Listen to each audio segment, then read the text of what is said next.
యేసుక్రీస్తు పరిశుద్ధ నామంలో మీ అందరికిని శుభములు తెలియజేస్తున్నాను దేవుని బిడ్డలారా. ఈరోజు దేవుని వాగ్దానము విశ్వాసముతో స్వతంత్రించుకుందాం.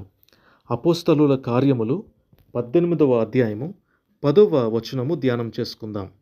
నేను నీకు తోడై ఉన్నాను, నీకు హాని చేయుటకు నీ మీదికి ఎవడును రాడు.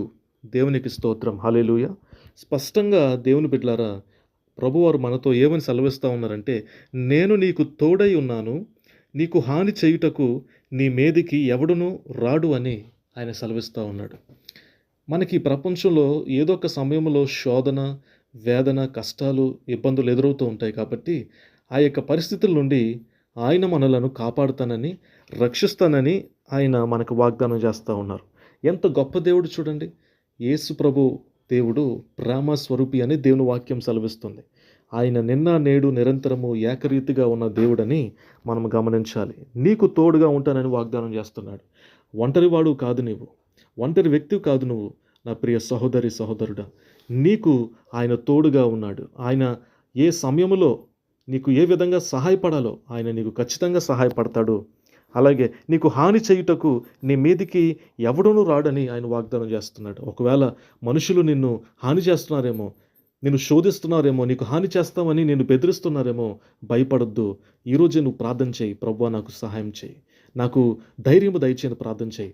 నీ శత్రువులు మిత్రులుగా మార్చబడతారు. నేను ఎవరైతే ఏడిపిస్తూ ఉన్నారో, ఒకవేళ నీ భర్త నిన్ను ఏడిపిస్తున్నాడేమో, ఒకవేళ నువ్వు నమ్మిన వారే నిన్ను మోసం చేశారేమో, ఇదిగో ఈరోజు నువ్వు ఓదార్చబడు. ప్రభు నేను ఓదారుస్తూ ఉన్నారు. ఆయన నీ కొరకు కల్వరి సిలువలో రక్తము కార్చారు, ప్రాణం పెట్టారు.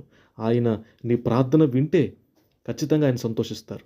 నువ్వు ప్రార్థన చేయి, ఆయన నీ ప్రార్థన ఆలకించి నీకు తగిన జవాబిస్తారు, సమాధానం ఇస్తారు.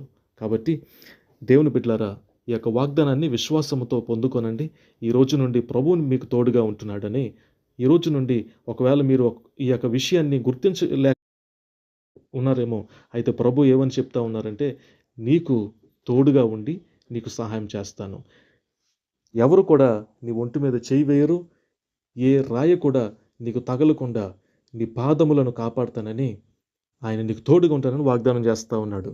The book of acts chapter 18 verse 10 says, "For I am with you and no one will attack you to hurt you." My friends, Bible clearly says that God is with us and nobody have the right to attack us because God is loving us so much. That is why he is having care upon us, my friends. So you are under the monitoring of the Lord Jesus Christ. Don't think you are a lonely person. Don't feel that you are taking a bitterness into your life. Please surrender yourself to the Lord. Just experience the joy of the Lord in your life. Joy of the salvation. He will change your life. He is the only one who is solution to all our problems and all your problems also. So give your life to God and he will mold you as a useful vessel today onwards. So let us pray.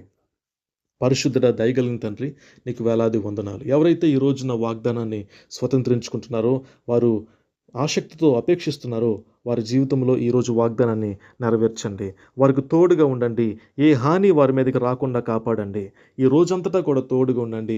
వారి అవసరతలన్నీ తీర్చమని ప్రార్థన చేస్తూ ఉన్నాను. కన్నీటి బాష్పబిందును తొడవండి ప్రభువా. వారిని బలపరచండి ప్రభువా. అభిషేకించండి ప్రభువా. దీర్ఘాయువుతో దీవించమని ప్రార్థన చేస్తూ ఉన్నాను. Lord, bless everybody who are hearing this prayer Lord. Strengthen them Lord. Fill them with your anointing. Fill their bones and their flesh with purity and your strength, your light and your anointing, everything that they need, Lord. Yes, we need everything that you are supposed to, you are desiring to give to us, Lord. Give to us that we are receiving from you,